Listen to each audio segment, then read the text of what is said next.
Hey les gens, alors aujourd'hui on se retrouve pour une nouvelle vidéo, cette fois-ci sur un nouveau concept, le qu'est-ce que c'est. Donc le qu'est-ce que c'est, cela va être très simple, cela va être une review d'un logiciel, d'un film ou encore d'un jeu qui m'aura marqué cette semaine ou ce mois, que je vous présenterai en quelque sorte en test.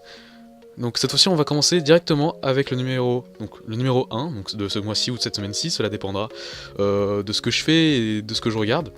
Donc on va commencer directement avec Vainglory. Vainglory est tout simplement un MOBA développé par Super Evil Megacorps qui est sorti le 16 novembre 2015 sur iOS et le 2 juillet sur Android.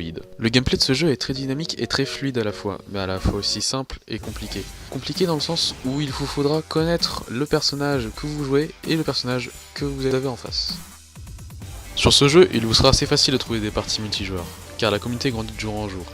De plus, les développeurs font très attention à leur jeu en faisant des mises à jour régulièrement, que ce soit pour patcher des mini-bugs mineurs, ou encore pour améliorer ou réduire les stats des personnages. Maintenant, parlons des points forts et des points faibles. Commençons par les points forts. Le véritable point fort de ce titre, c'est tout simplement que ce soit un anti-pay to win.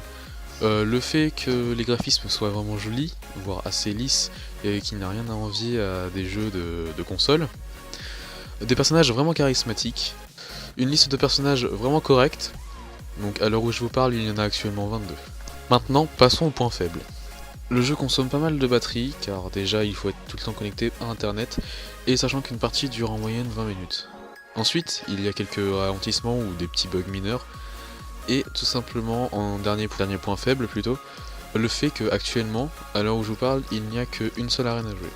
Nous pouvons conclure que ce jeu est une véritable réussite, que ce soit au point de vue technique, au point de vue gameplay, au point de vue graphique, qu'on se dit qu'on a enfin droit à un jeu, à un MOBA digne de ce nom sur portable.